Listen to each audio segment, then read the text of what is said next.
The massive illiteracy crisis in our country is costing us trillions of dollars. It's destroying countless lives. This is not some partisan thing, right? It doesn't matter what political party you're from. It doesn't matter what your religion is. We all, I think, should agree that people ought to know how to read. And it's so simple. Half of American adults are basically illiterate. Folks, how did this happen? It's a monumental crime against our country, against our people. For hundreds of years, leading up to when this crisis began, parents were teaching their kids to read at home very, very simply. So what happened? Did we just forget how to teach reading? There is a long history there. And I submit to you, and I believe we will prove, that this was deliberate. So we'll start with a guy called Horace Mann. Horace Mann. He's often called the father of public education in America. Back in the 1830s, he was appointed as Secretary of Education, the first Secretary of Education any state had ever had. He was very impressed with the Prussian system. One of the big reforms that he introduced was a new method of teaching reading. He promoted this idea called the whole word method of teaching reading. And he started with this experiment in the public schools of Boston. It was a total disaster, as we will see. But it begins with a new way of thinking about reading, right? So if you know how to read, you understand that each letter in our phonetic alphabet represents one or more sounds. This is very simple, right? An A represents an or an E sound. A B is a B sound. A C could be a K sound, depending on the context. So each letter represents a sound. And when you combine those sounds together, you can read essentially any word in front of you. So fish, you got a F, I, and then SH together makes a sh sound, so you got fish. Now, Horace Mann thought, let's try something different. He said, let's teach these children to memorize the whole word, as if it was like Chinese, right? Where instead of letters, each one representing a sound, you have a symbol that represents a word, a concept, or an idea. So instead of sounding out fish, you would look at an F, an I, an S, and an H and say, that's a nice symbol there. That means fish.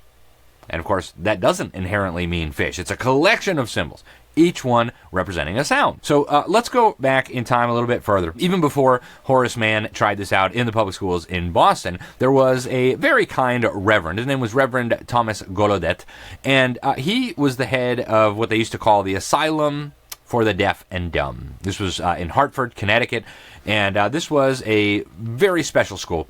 And the thinking that Reverend Gallaudet had was, look, these children, they're just as smart as anybody else, but of course they can't learn to read, because how do you teach a child that a P makes a P sound when a child can't hear the P sound?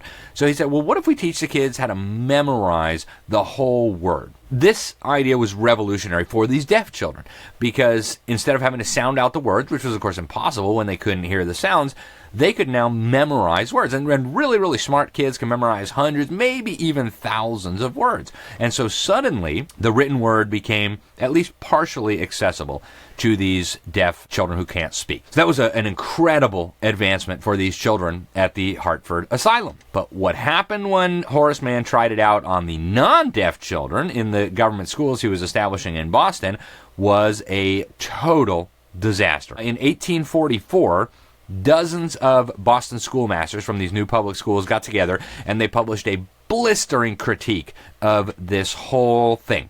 The Boston schoolmasters said this in their critique, that this new method, this change proposed by Mr. Mann and others, is neither called for nor sustained by sound reasoning. That's a really diplomatic way of saying, you idiot! The children aren't learning how to read. The children were showing signs of what today we often label dyslexia, right? They were reading the words backwards. They couldn't read. If they came to a word that they had not memorized, it just didn't make sense. It looked like gobbledygook. And so very, very quickly in Boston, at least within a few years, they stopped because this didn't work. And even among the kids who were super brilliant and could memorize thousands of words, they still hated reading. What do you do when you come to a word that you haven't memorized? And of course, you just have to guess. That nowadays, they use your word attack skills and attack the word and look for context clues and look for pictures. And what? This is not reading. And again, for deaf children, wonderful, wonderful work that Reverend Gallaudet did. This was a great advancement for these children. But why use this on non-deaf children? And so thanks to these Boston schoolmasters, this quackery, as I like to call it, was buried and almost forgotten for almost 50 years. This idea ended up getting picked up by a very nefarious individual, the other founder of public schools, John Dewey. Now, John Dewey, and all across this country, we have schools named Horace Mann Elementary. We've got John Dewey Middle School. So these are huge, towering figures in the history of American education. John Dewey, of course, was a socialist. He went to the Soviet Union. He loved that. And he wanted to fundamentally transform America. He really didn't like the kind of Christian free system that existed, and he wanted to replace it. One of the things that he did, he wanted to establish a new system of education. He wanted to fundamentally transform education. He had a radically different vision of education. And in an essay that he published, this was in 1898, even before he was well known, it was called The Primary Education Fetish. He revealed something very, very profound. He said this, and I'm quoting, he said, "Change must come gradually. To force it unduly would compromise its final success by favoring a violent reaction." This is really profound, folks. He understood, and if you read the essay, he's like, we don't need to teach these little kids how to read, write, and do math. What we really need to teach them is to be good little collectivists, understand that they're part of the community. You know, the other stuff will just come naturally later. He understood that dumbing down the children would be a good idea. So he teams up just some years later with John D Rockefeller. Yes, that John D Rockefeller, one of the wealthiest individuals to ever exist in the history of humanity, the oil man. They used to call him a robber baron. Rockefeller and Dewey did not see eye to eye on where they wanted society to go, right? Rockefeller was interested in making a lot of money and snuffing out his competition and just being as wealthy as he could be. But he was getting a very bad name for himself. And so one of the things that his buddies suggested to him was, well, why don't you start donating money to charity, to philanthropy? So one of the philanthropies that they set up was called the General Education Board. And this General Education Board, run by a guy called Frederick Gates, who thought children should yield themselves with perfect docility to their molding hands. And he was very open about, we don't need more artists and philosophers and statesmen and scientists. We got plenty of those, right? We don't need poets. What we really need are dumbed-down worker drones, for lack of a better term, right? We just need people who will turn the screw when they're told and know enough to do that, but not ask a whole bunch of questions and philosophize and all the rest of it.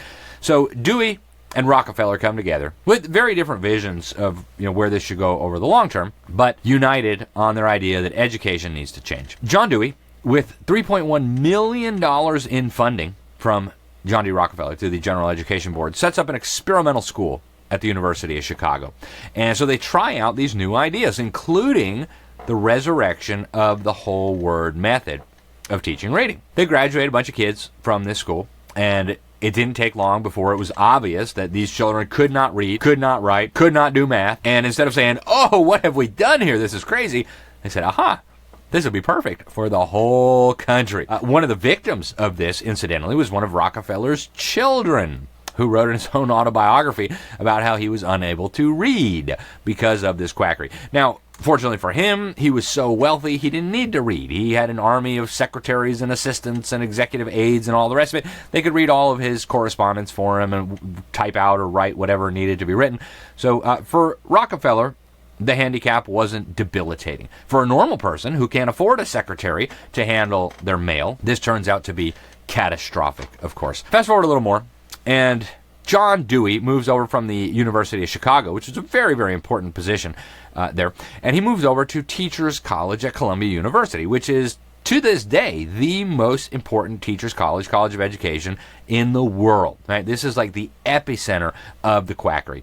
And Dewey gets a bunch of disciples, and he starts working with a bunch of psychologists and educators and philosophers, and they come up with this new program to totally change how reading is taught all over the United States. So they come up with the Dick and Jane series from the University of Chicago, and then you get the Macmillan reading program at Teachers College. And some of you who are watching me right now, you may remember this stuff from when you were a kid, right? One of the really, really big programs that was used for decades in this country, the Dick and Jane series. You've got very, very clear whole word memorizing of words. Right? Now they call it the sight method, the look-say method. You got run, spot, run, run, run. Oh, funny, funny, spot. So this is designed to get the children to memorize the words instead of learn how to read. Thank you for watching this report, folks. There's so much more that I'd love to dive into, but we can't, unfortunately, because we've got huge censorship from the big tech companies. So if you want to explore this topic further, check out this report and my entire library of uncensored content over at unified.tv. It's linked right below. A membership in Unified is going to give you unlimited access to hundreds of uncensored podcasts, investigative journalism, documentaries, films, and content that at one time was available on major streaming platforms like Netflix, but now is basically banned from the internet. So for just $14.99 a month, that's less than $1 a day, you're going to get access to all of it, and your subscription also helps keep the platform running free from censorship and corporate influence. So please consider supporting us and enjoy all of our unfiltered, thought-provoking content in return.